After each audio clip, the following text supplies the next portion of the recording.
Assalamualaikum warahmatullahi wabarakatuh.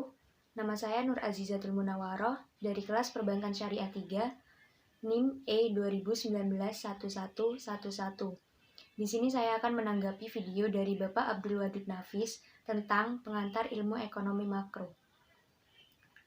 Ekonomi berasal dari dua kata, yaitu oikos dan nomos. Oikos artinya rumah tangga dan nomos adalah aturan atau manajemen, sehingga dapat diartikan ekonomi adalah pengelolaan atau sistem dalam rumah tangga. Sedangkan ilmu ekonomi adalah sebuah cabang ilmu yang mempelajari tentang tingkah laku manusia untuk mengelola sumber daya yang memiliki batasan untuk mencapai sebuah tujuan. Pembagian ilmu ekonomi ada 3, yaitu deskriptif, terapan, dan teori. Deskriptif yaitu memaparkan tentang ekonomi suatu daerah pada masa tertentu. Sedangkan terapan yaitu yang membahas tentang penerapan teori ekonomi dalam suatu rumah tangga produksi. Dan yang terakhir adalah teori yang mempelajari tentang gejala yang timbul dari perbuatan manusia dalam usahanya untuk meningkatkan kesejahteraan masyarakat. Pembagian ekonomi ada 2, yaitu ekonomi makro dan ekonomi mikro. Ekonomi mikro adalah ilmu yang mempelajari perilaku konsumen dan perusahaan, serta harga pasar dan kuantitas faktor input barang dan jasa yang diperjualbelikan.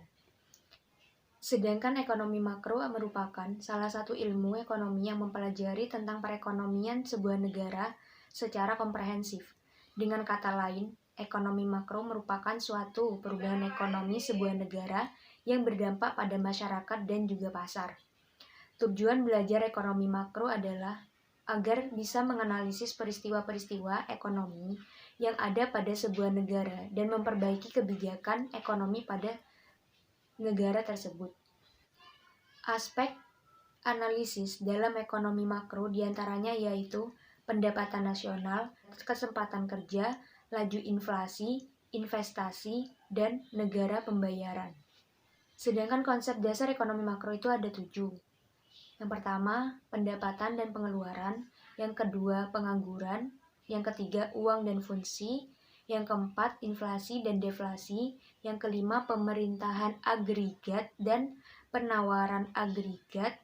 Yang keenam, keseimbangan IS dan LM. Dan yang ketujuh, impor dan ekspor.